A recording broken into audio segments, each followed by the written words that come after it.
Ooh.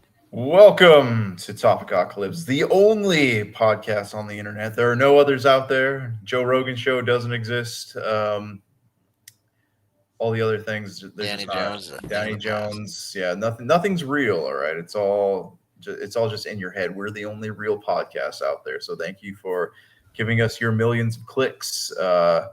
We're all going to be filthy rich one day, and we'll have you to thank for that. So thank you.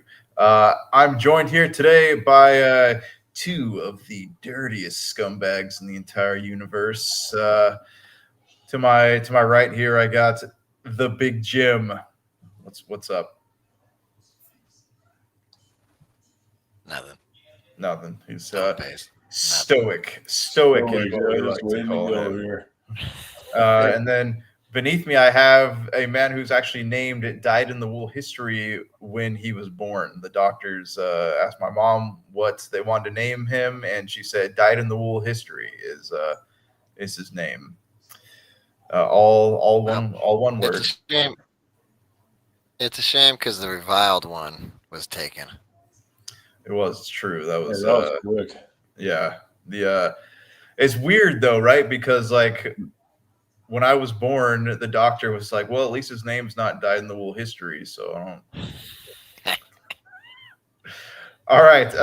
So today we are talking once again about the Charlie Kirk scenario. All right. There's been a lot of developments there. We talked about him on the last episode, and now a lot of things are coming to light that don't quite align with what we're seeing in the news. So we're going to talk a little bit about that. But first, let me ask you guys something. Did you sit down and watch any of the Charlie Kirk memorial service? I did. Man, I didn't watch any. I listened to the outtake. Well, not the outtakes. That's gonna sound bad, like the bloopers. I listened to actually the what they put on the Charlie Kirk show. Okay. Um, I don't know. It was interesting. It was almost like they were canonizing him, right? Yeah.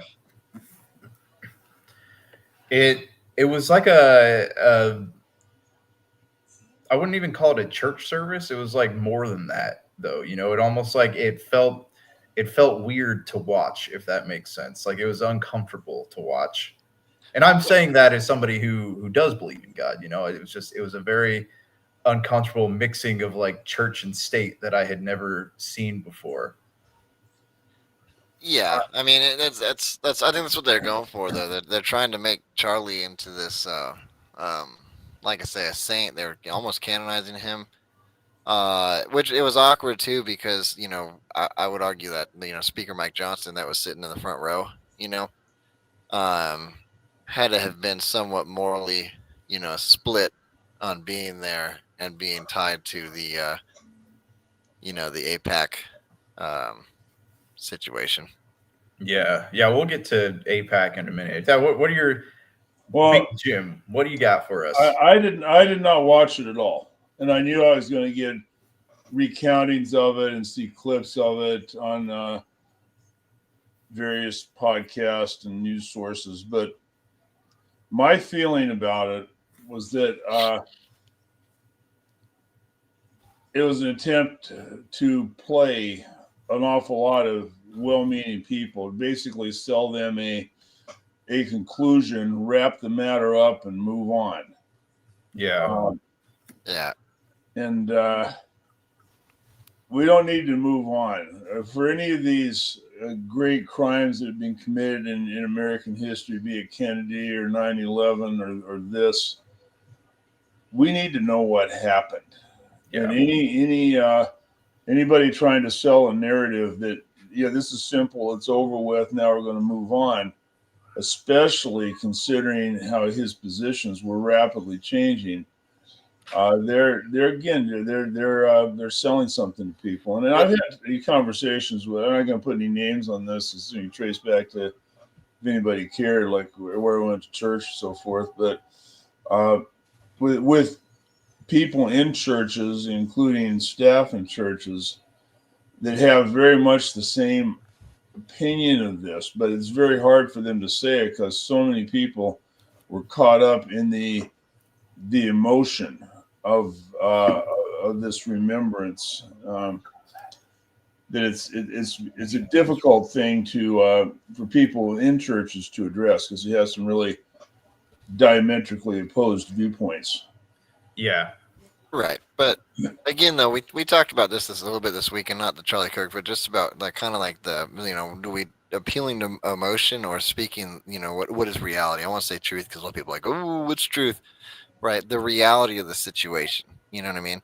Like one of the biggest problems I had, especially going along with they've plugged the evangelical, the whole biblical thing. They plugged it, but what was interesting too is it was like Trump went right back to the radical left. Oh, the radical left, when the universities radicalize these people, right? And it was kind of like, it's like we're missing the point. Like you said, we need to know what happened, but for somebody who we assume is the most powerful person theoretically in the world, right? If you just at face value, if we don't look at the levels of government above that, um, it was like they sold, and they just went right back to the political party, the radical left. Church is awesome. Let's talk about Israel. You know what I mean? JD Vance is like, Charlie was, for the Iran bombing as long as it stopped there, and he supported Israel, right? Um, and it was like they ignored that ebb and flow towards different views, but they also ignored the fact that he didn't really support those as much as I guess they wanted him to. Well, So, I'm sorry. You know what's weird about this is that this whole thing has cast Charlie Kirk in a light that I didn't even realize. I didn't realize he was as powerful as he was. I thought he was just a guy that made content and he had his Turning Point USA thing, obviously, but I thought his main gig was doing like speaking engagements at colleges. But I didn't realize he had so much power within the not power, but so much influence in the government. Well, here's what. Okay, so that's I yeah, recognize that, right? Here's where I think that was he played the game but didn't play it very well. Obviously, because we see the outcome of that and his role in the game. But I think he had a good platform initially, because people at students at university, they show like the radicalized ones, right? But the rest of them really want to have that dialogue, right? And Mhm. Charlie Kirk was very open about his changing views and being able to debate while, that was what the Tucker said of him. He was able to debate, but kind of I guess change and be open to that idea in conversation. And I Yeah. think that he grew a following of um, the generations that I guess were able to associate with him, right? Yeah. And then as he started the TPUSA, and started to get these bigger gatherings, I think that's when he became useful to the political parties as far as getting voters into the voting booth. And so I think they started funding money into there, and making sure that it was like, hey, this guy is able to appeal to the youth, because theoretically, right, is the youth haven't associated themselves with I'm going to say neoconservative party, what we call them Republicans, whatever, right? That they haven't been able to associate with them just Hold on, I because. can't hear you. What? So I don't know. He had power because he had a following that was needed for a party. let me set out just a couple of quantitative points on him to establish why he was important and why the event is so important. Okay, let's hear it. Charlie Kirk received, like a lot of conservative news sites and even some evangelical churches, larger ones, they received tremendous backing from the Israel lobby. He was. It wouldn't be much of a stretch to say that he was created by the Israel lobby. He was their guy, and he was going into colleges. Why is that important? Well, because the people that support Israel, especially blindly support Israel, are people my age, the people 60 or older that were indoctrinated on pop dispensationalism in the 70s and the 80s. This is a big divide. If you go into younger evangelicals or even younger conservatives, they do not support Israel. That's why he was so important. That's why him going into the campuses and defending Israel was so important. And 40 to 45% of his questions he received had to do with Israel. So he was their guy. They created him, and the evidence is absolutely clear that he was turning on them. He was also, it appeared to be in the process of becoming a Catholic. And then moving on to who else benefits from this. Now, I'll be clear. I voted for Trump. Am I glad Trump won? Yeah, absolutely, compared to the alternative. But I'm also not a worshiper of a person, and I realize that he received tremendous backing from certain Jewish donors, conservative Jewish donors, and the Jewish money went one way. It went both ways to different people, but he was very dependent on this. And it makes it difficult. That plus the older evangelical alignment with Israel make it really difficult for him to move away from that. It's actually in his best interest if everybody forgets about Epstein, forgets that Epstein was almost certainly a Masood operative, forgets about the Kirk assassination, and just moves on and goes back to sleep like we did with 9/11. Right. This is a turning point. I'm going to use the phrase of this is a turning point. Drinking game. Oh, there we go. So it's weird to me that like I didn't even know like Israel had their hands in so many cookie jars until like all this stuff happened. So Well, the merchants who built Israel have had their hands in all of the cookie jars for the past 200 300 plus years. Yeah. Right. Like that's what I was getting at, Dad, is that the younger generation is in fact leaving Israel, right, so to speak. And it was a voting base, and plus if you look at the neoconservatives, they're all about ready to die off anyway, so they need new followers. Well, let me say something about neoconservatives too, because there's haziness on that. Neoconservatives were founded largely by Eastern European former Trotskyites, as crazy as that sounds, who came during and after World War I, or World War II, excuse me, to the United States. Bill Kristol and numerous others. They were overwhelmingly Jewish. They were overwhelmingly Eastern European, and they were overwhelmingly Trotskyites. And this became the neoconservatives. And under Reagan, they took over the country. Yeah, the ones talking about freedom and liberty and all that other fun stuff. I don't understand the whole point of this like skull and bones stuff though. Like why? What is the point of I think I was talking to one of you guys before. I was like I have power over 5 kids in my house and it exhausts me. So why would I want to accumulate billions of dollars just to hold power over an entire population of people? Like it literally it doesn't make any sense to me. Why would you want that? It's the prophecy, right? What prophecy though? You don't have a prophecy fulfilled for taking care of your children, right? You're just the dad prophecy. For them, it's the end of the world apocalypse. They create their own world prophecy, right? There is for the people, certain people at certain importance levels that we have a hard time relating to.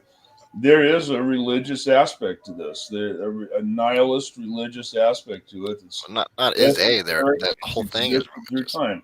Yeah. Sorry, I didn't mean to interrupt you. Go ahead. Go ahead. No, the whole thing's religious, right? It was they tried it with the revolution. It was the bringing about the 1,000-year rule of Christ, right? That didn't work. So then they just moved on, and they keep kind of changing the prophecy or changing where the prophecy is located until they finally made it to Israel. And now they it hasn't happened for the past 6 or 7 times, and so it's like they're it's religious. It's a prophecy. They consider themselves the chosen. It's the mixed multitude prophecy or debate as they had it. But here's the thing, though. Like the Bible is very specific, right? It says it'll come like a thief in the night. Nobody's supposed to know. But then everyone was like, well, numerology or whatever, is that what it's called? We use numbers as symbols.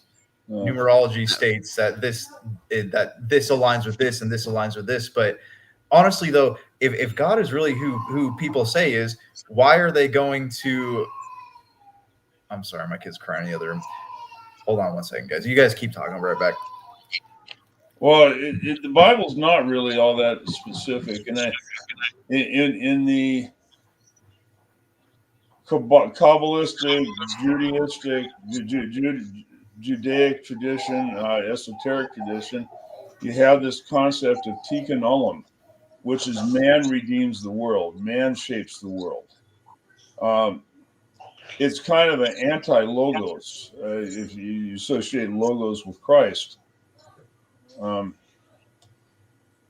That's what that tikkun olam was prevalent over everything. And when the Puritans kind of aligned with the Jews, and that after the Reformation, they adopted that. So the progressive millennialism, the idea that man would bring about the kingdom of God that actually didn't need God,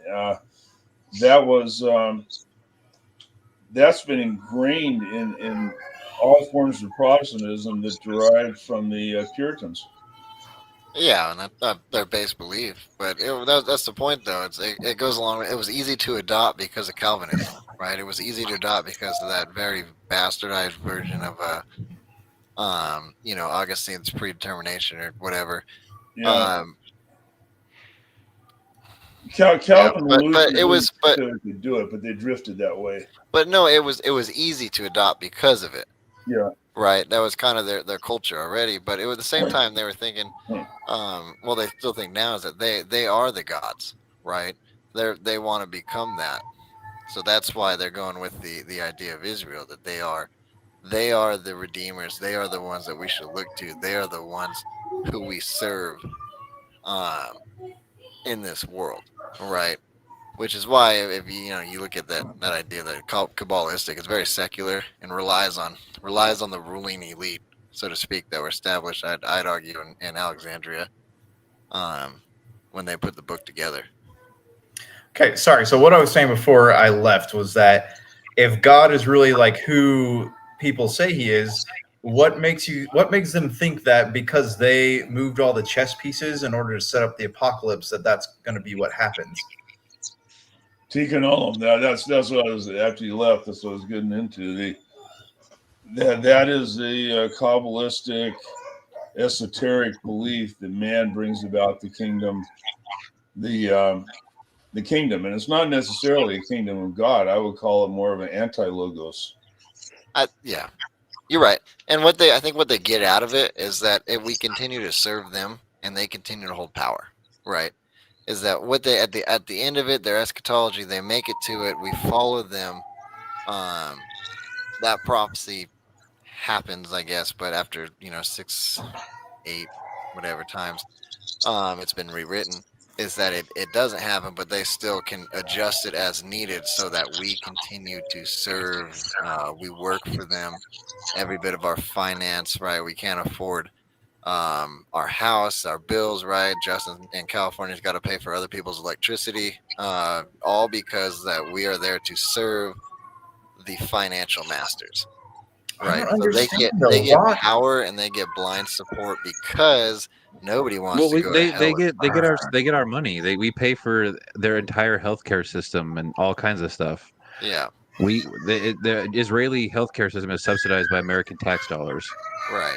And it keeps us and they get like a monthly allowance and a bunch of other stuff. And I've heard theories that they're pushing the prophecy thing. They're kind of like trying to make it happen in order to like try to achieve the greater Israel thing, as it's like more like a land grab. As like as soon as new land opens up, it's there's like even programs, and I've seen commercials for it, where you can donate to send a Jew back to Israel, right, to their forever home.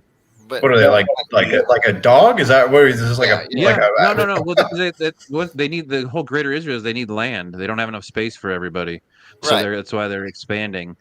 But at the same time, it serves as a good foundation for that. I'm going to say this, and people are going to go to conspiracy here, but the New World Order, right? The one world government, the one world people, the one world culture, right? That serves as the very foundation to that.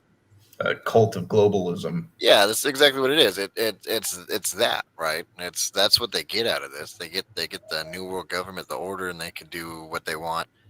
As long as we continue to follow them because we don't want to be punished or go to hell or Dude, well, that's just it though. are. So it's like when someone questions somebody's faith, not calling them out on it, but just like saying like, "Hey, tell me more about it." They can't. They don't want to talk about it because they're not open to dialogue with you because that is the very foundation of who they are, and whoever's doing these things, like they know this. Yeah, they know. They do know it.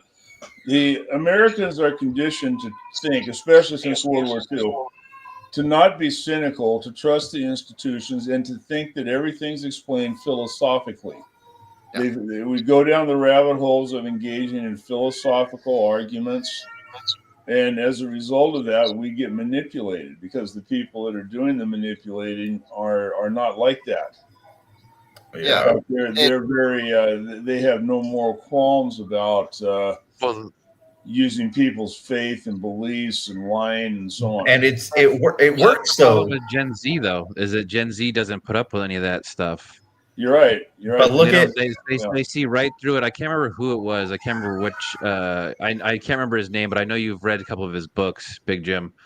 Yeah. But he was he had like some talking seminar, and these Gen Z kids just would not let go of the Israel first or America first, and he was like getting real flustered, and they just wouldn't let it go. Well, that was like Okay. Ted Cruz and Tucker Carlson. Remember that interview? Yeah, like they were pretty much kind of the see same how thing. flustered he got. I didn't realize so many people got so butthurt at that. Yeah, but it's modern day indulgences, right? It's the Protestants laugh at, oh, how could you salvation, right, through indulgences? Like that's what they're selling us every time we pay a tax. What was it that Israel there was a report that came out that Israel's going to spend $4-point-something million to target Protestant churches in America for pro-Israeli advertising, and he came directly out and said that. Yeah, he said it, and he said he was paying these social media influencers. That's right. Yeah, he thinks we're 50 stupid. pieces of silver. When you do the math, it equals out to 50 pieces of silver. Yeah, that's what I'm saying. It's indulgences, right? $7,000 a post, I think it was, or something. He really thinks we're so stupid. None of us noticed that. But it's just it's such a weird concept to me, though. The double edge of technology is that now nobody can hide, whether it's the pulling the strings or anybody else. Yeah, but let's flip the script, right? For someone that's a evangelical, right? It's like, oh, yeah, brother, like Netanyahu's our guy, BB. We got him. He sends us money. We'll say what he says. He wants us to, to jump. We'll say, how high, sir? Right? We'll push that through and through. And at the end of the day, right, as long as you're in line with not being burned, at the end of your life, right?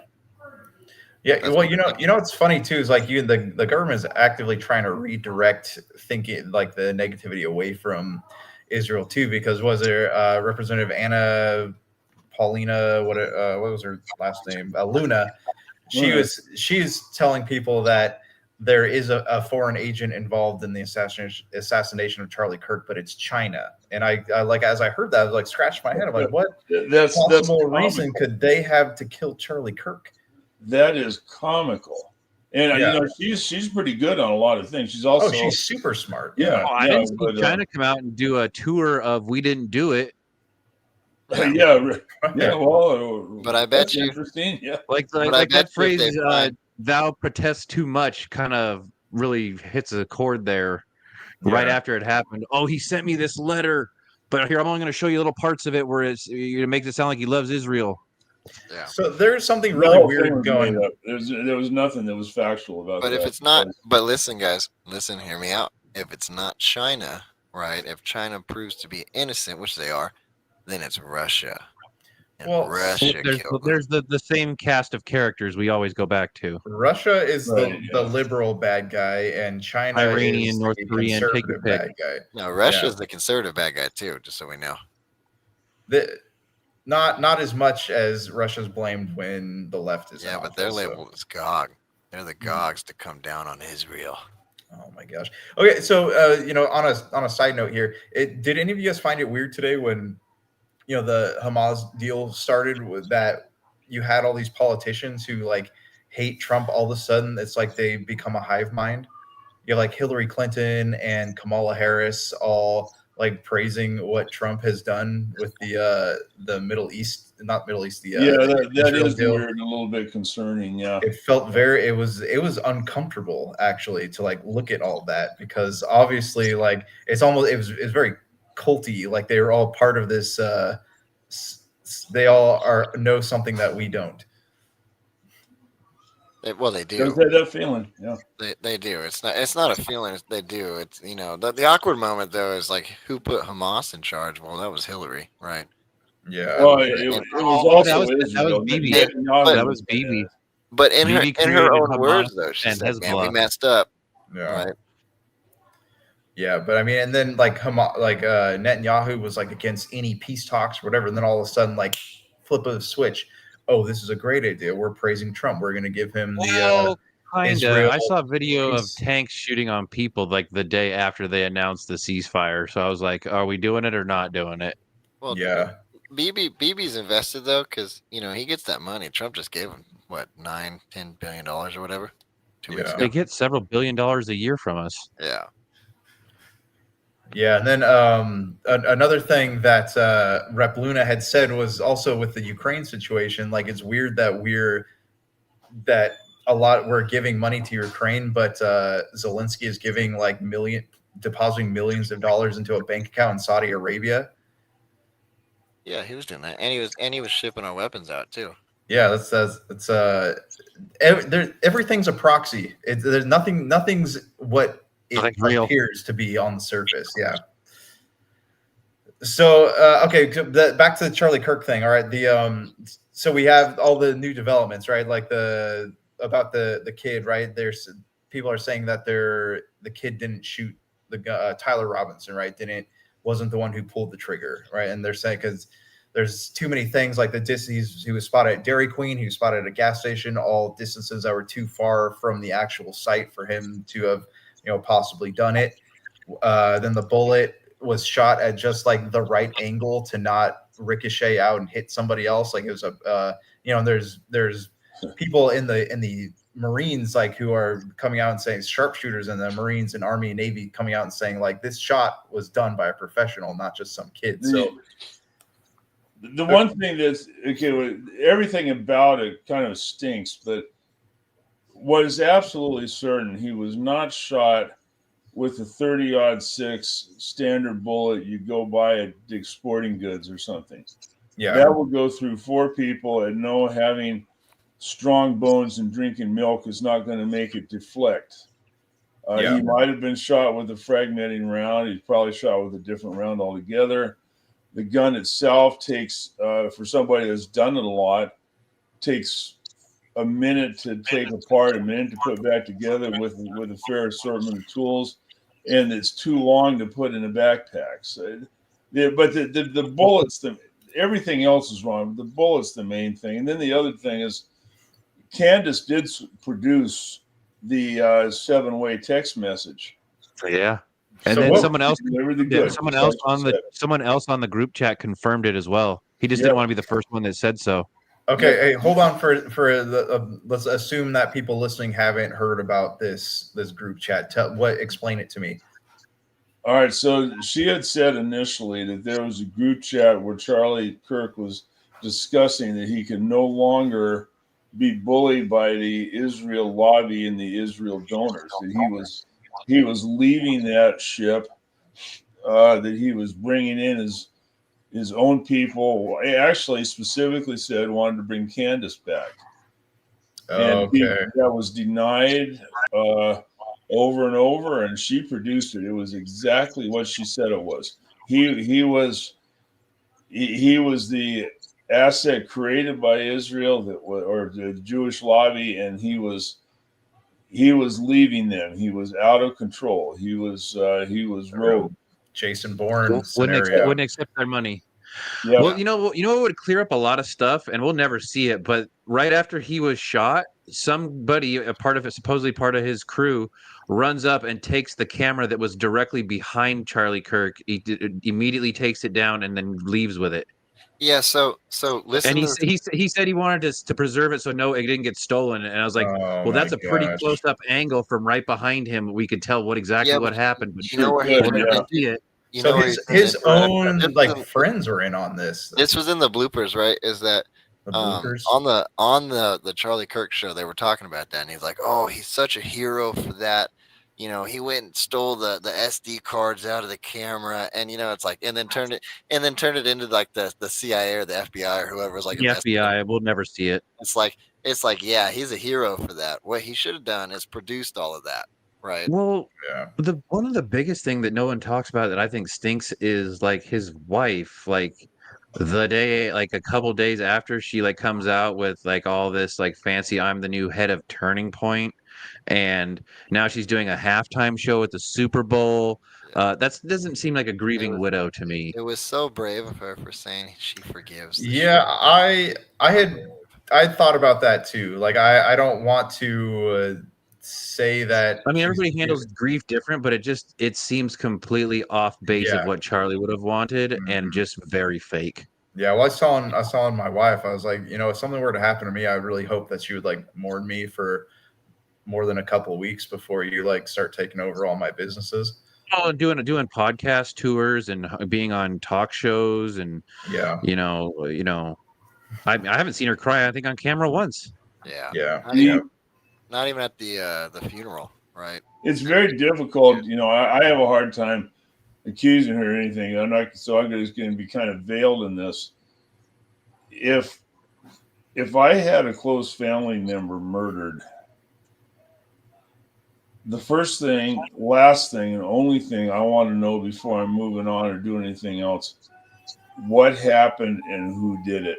And the idea that a 2-day pseudo investigation by a U.S. authority like the FBI is going to tell the truth. No, there's plenty of reasons to believe that doesn't happen ever. It's just weird. Yeah, There's just too many. Like, it just doesn't feel right. There's just too many of that. yeah. Well, there's also the thing with Candace Owens, right? Like she had said that She's going at it hard. She had been threatened. She's got the receipts. Her family had been threatened. Like they're threatening to like lock up bank accounts, and like it's been ugly. And so why would they care that much if that was the case? I think that's yeah. If it's all kosher, why are they caring what Candace Owens says? The shocking part is, right, if you listen to JD Vance's speech with the investigation, right, the first thing he said, he's a Cash Patel's got it. He's taking care of it. Do what he should. And it's like the fact that he said that so I'm not going to take the trust me, bro. Yeah, the fact that he said that trust me, bro, don't work. Yeah, it was. Yeah.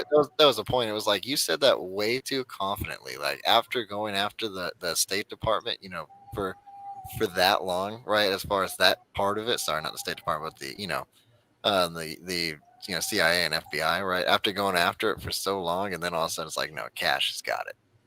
It's like obviously Cash Patel didn't control that. He's just the face of it, but they're still working behind him. Well, so from what I understand, he can't get access to. Yeah, even his Israeli girlfriend. Yeah, that's true. Yeah, he's 17 years younger than he is. It was an intelligence officer in Israel. Oh, I'm sorry, I shouldn't be saying these things. Don't worry about it. We're just on a list. It doesn't matter. Yeah, the fact of the matter, just to cap off the shooter, right? The shooter was the Lee Harvey Oswald. Hey, sir, can you go investigate this room with the gun in it real quick? Oh, well, hold on. Speaking of which, Mr. History Buff, I was just watching a new thing. It gives a new perspective on the whole Nixon Watergate thing. Have you been reading any of that stuff?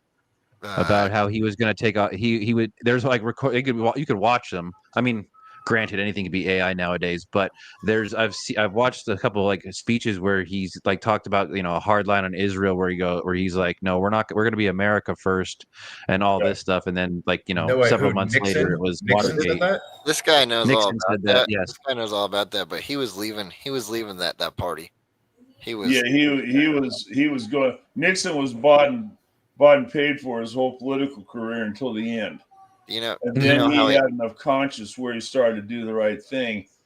The same people took out interesting perspective. Nixon. They just did it differently. Well, Justin, think about how he got into politics. Do you know the story? Where he responded he responded to a political ad, right? Like that. Yeah. He responded to the ad, so it's like obviously he was bought. Well, I feel like politics is just another form of theater, so it makes sense. Yeah. Well, that's like with the stuff released on JFK. Like he was more about building relationships at home and creating allies and staying out of conflict. So he didn't follow the script of but yet another person who was bought, whose campaign was kind of semi bought by the mob, and then he didn't do what he said he was going to do, and then him and his brother kind of went after them and other people and other things. He said that Israel never have a nuke, and then there's all kinds. You could always lump them in. They're always right. But what I'm saying is that like Kennedy. Yeah, but he was somebody who did not do what these departments within the government wanted him to do. Like all these people he didn't who had keep his promises that he made. Yeah, he like like others, which is probably a good thing. He was elected. He was the ultimate cold warrior, by the way. At the time he was elected, very different from his father, and then he started to change. He knew Dulles. Alan Dulles supported his candidacy initially. He knew the guy that probably organized his murder. Yeah. So I mean, I get like the documents all point to like they don't exclusively say that like the CIA did it, but the CIA definitely did things to cover it up, which is interesting. They did. His assassination. I mean, yeah, and the same people that were involved with key figures, Babe Pigs, Kennedy assassination, Nixon impeachment. They were the same people. I mean, by name, they were the same people. That would make sense. Well, I mean, if you've paid attention to these like congressional hearings that are going on, like there's still rogue departments within the United States government that don't feel like they need to answer to Congress for anything. Of course. You mean the ones that lost the how many billions of dollars? 24, 25, 26, whatever. Yeah.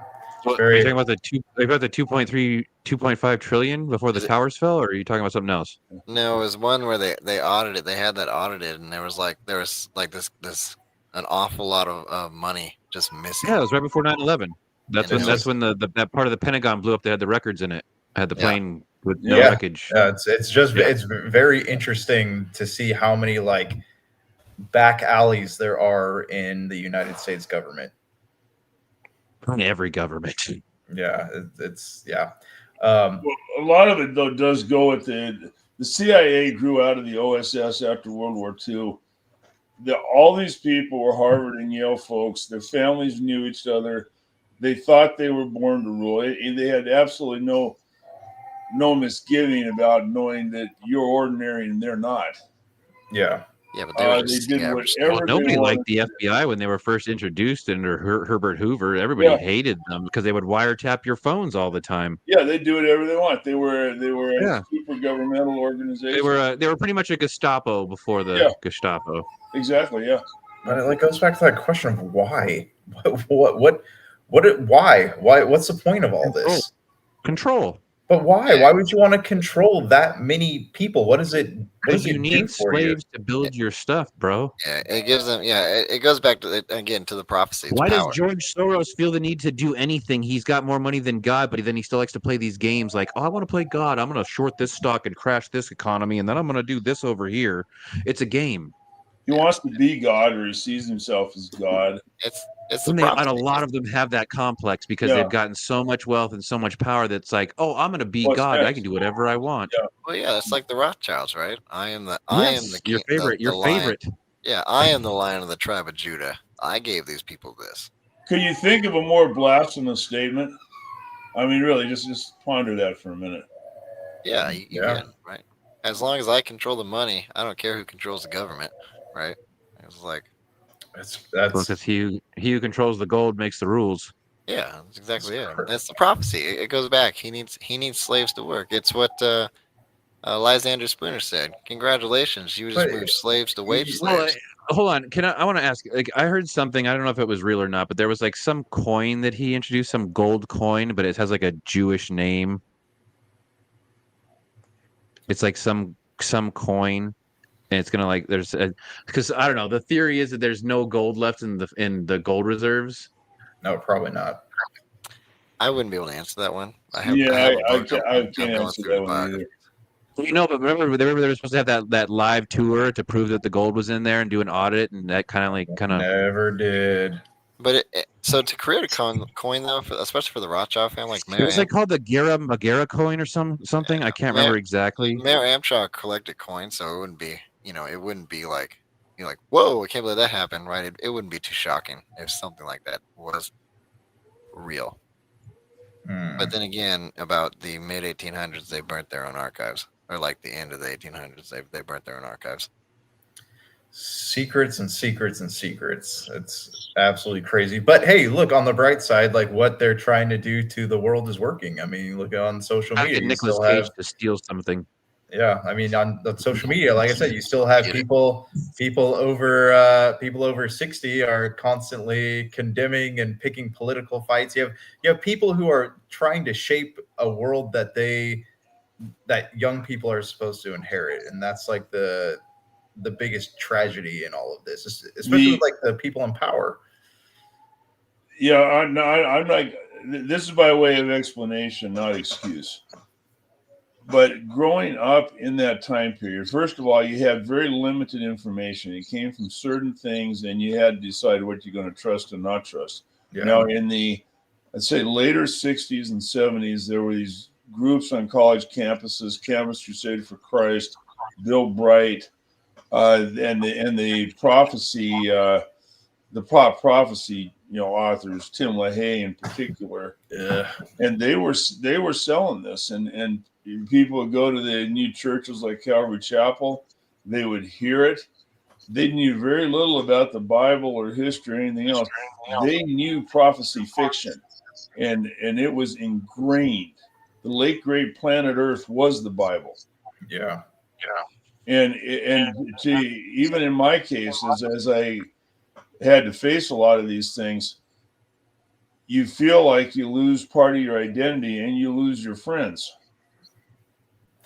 Yeah, well, I mean, that's like I guess that happens in most churches too, though, right? Like if you go against what the pastor says, how quickly, we've seen this scenario play out before our eyes, how quickly the pastor will turn everybody against you, saying like, "Oh, how dare you question my teaching?" It's the original cancel culture. Large number of people. That's the thing.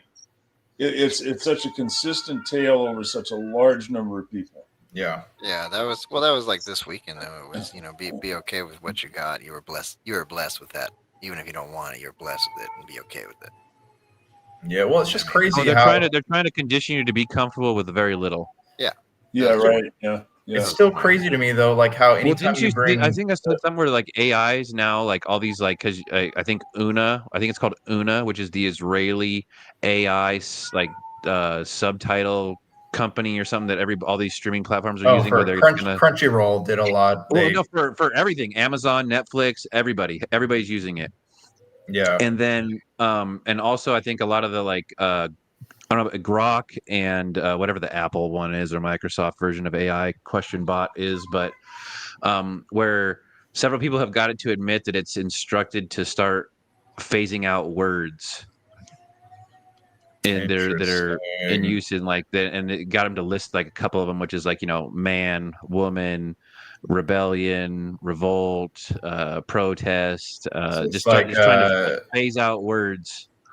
Like what in 1984, what do they call that? ThinkSpeak or Ingsoc or whatever. Yeah, Ingsoc, right? Is that what they call it in 1984? I don't remember, but I can't remember exactly, but yeah, it's that principle, but that premise. Yeah, is that they've gotten the AI robots to admit that they've been programmed to do that. Yeah. I mean, and AI is another thing that's pretty scary. Like I was talking with our buddy Brian Wegner about art, right? And he's saying that he's been unmotivated to create new art because all the new art is made by AI. Well, I can't remember who it was. Oh, it's Elon Musk's ex-wife. Yeah. She had said in an interview, like on accident, apparently, like she had said that she and Elon were having a conversation about where he was just like stressed out, and he goes, I don't. What are we gonna do when all these people start getting their jobs taken like aggressively in the near future? Yeah. And what are we gonna do with all these people? And it's just like a lot of jobs I think are gonna be nixed out by AI programs, pretty much, like artists, writers, actors at this point. Which, by the way, there was the irony of that conversation is that Hamilton had the same conversation, except how do we get the people motivated to work? Yeah. Yeah. Right. Well, but now you got robots to do the work, so now you got to motivate people to sit home and die. Yeah. Perfect. All right. Hey, let's go back because we're gonna have to end here in a second. So Dad, you were telling me that this event, right, this particular event, Charlie Kirk, is one of the most important events to happen in American history. Like even up there with JFK's assassination, 9/11. Tell me why is that so? Because you have a small and extremely influential and wealthy lobby, which I'll call the Jewish lobby, which I'll say this doesn't necessarily apply to everyone who is Jewish. Israeli lobby would be better. Israeli lobby. I'm not going to try to be politically correct. Or just AIPAC, whatever. AIPAC's part of it, but it's the Israel lobby, the Jewish lobby. They have exercised an incredible amount of control over this country. They have limited intellectual discussion, political debate, and this might all be exposed. And if it's all exposed, well, it's like every time a company's being bought, it's like the CEO is like, oh, he's an Israeli-owned company is buying the giant news agency or something. Well, you have it all over the place. Everywhere. Larry Ellison for Oracle. So he wasn't particularly notable, and after a failed business venture. I don't remember exactly, but he worked for a company which is a CIA shell company or subcontractor. He emerged from that 10 years later, starting a new database engine, and he's like one of the wealthiest people in the world. All these people have CIA ties at some point or another. That's the other kind of spooky thing about it. I can't swear that's how he got to where he got, but it's interesting. But anyway, the whole connection to this Israel or Jewish lobby and money and the banking system, this could all be exploded, especially if it becomes clear that he was murdered, and he was murdered by a state actor, and the state actor or actors were or include Israel. Okay, hold on, guys. We got a comment. I'm going to show it real quick.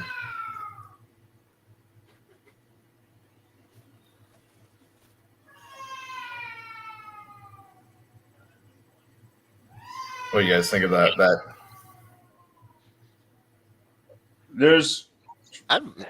I think that's largely true.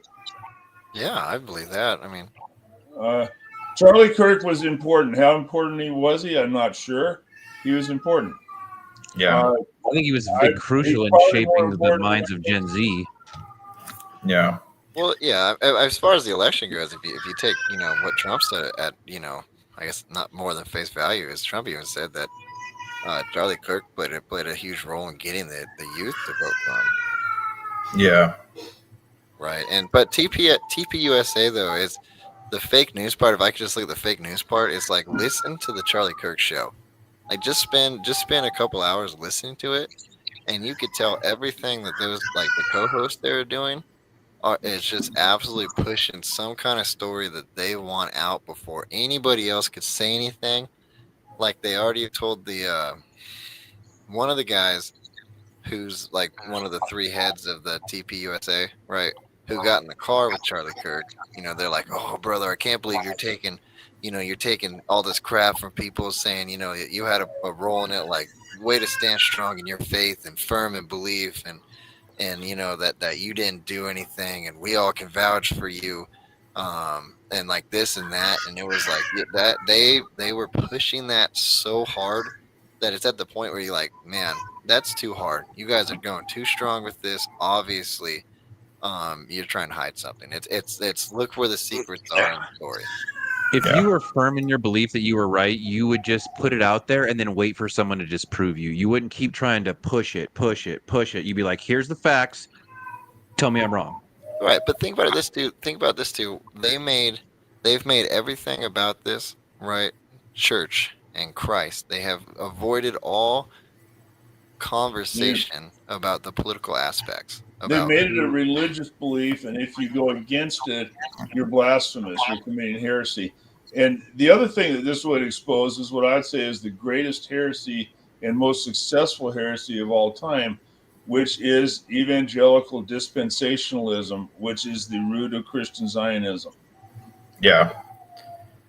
All right. I got 1 minute, one more comment to post up here from Rock. So we'll read it, and then we gotta close things down and wrap it up here. Hold I on. appreciate we have comments, by the way. Yeah, Awesome. there it is.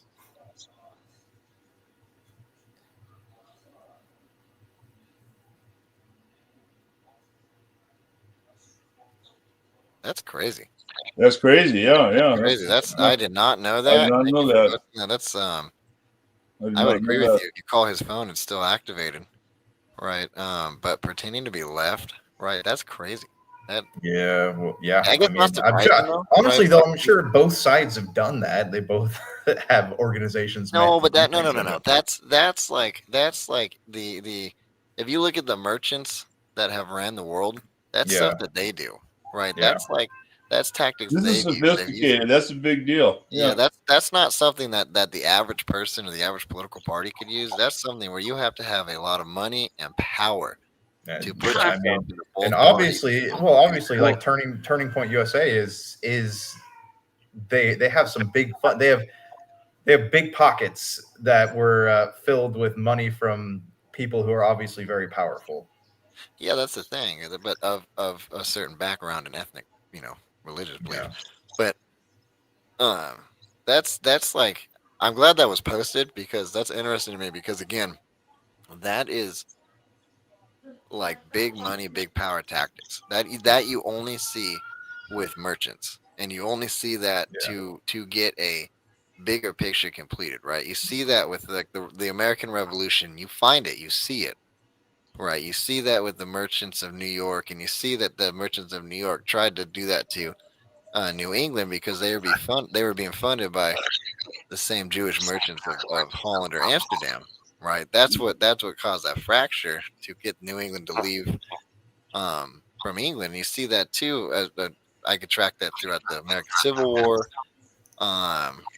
other wars across Europe, where that's what you're trying to achieve, and only powerful people with a lot of money who control most of the world can do that.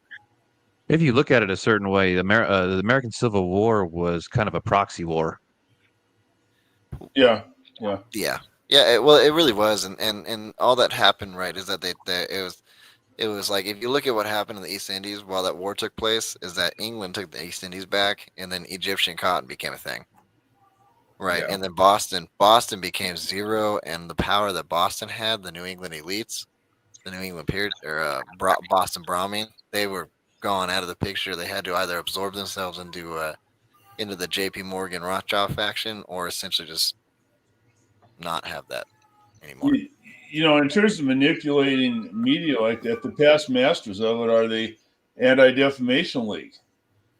They were created, I think 1913, and grew out of the little Mary Fagan murder case in Atlanta, and Joel Frank, who was eventually lynched, convicted, then lynched when they commuted his sentence. But they're masters at that. That's what they do. Yeah. All right, guys. Propaganda is crazy. Oh my that's gosh, like, yeah, it's crazy, and more- it's that's more than insane that. how that's it's like I said, all the dark alleys or the back alleys in our government is like, it's terrifying to think about. Well, y'all are teachers. I read a couple papers where people have done experiments with their classes where they, teach kids about Nazis, and then they slowly go over stuff, and then by the end of the year, they've got them all, hop, step, click your heels together as to how easy it is to influence the masses with ideology and propaganda. Yeah. but it is. It's easy to do, right? But it's something where you're, you got to be cautious of that. Yeah. Right. You got to be All right. cautious of that because you don't want to lead them down a desired path. Right. You want to open up dialogue and critical thought. Yeah, but most people don't want to do that. Now. All right, this has been episode 2 of Topicocalypse Rebooted. You can find this podcast on iTunes, Apple Podcasts now. I guess it's called Spotify and all the usual podcasting outlets. Again, if you tune into the show next time, feel free to sound off your comments. We'll address them on the show. And in the meantime, it has been an absolute pleasure. I appreciate the guys that are commenting. That's great. Right. Those questions. Yeah. That's good information. Yeah. Thank you.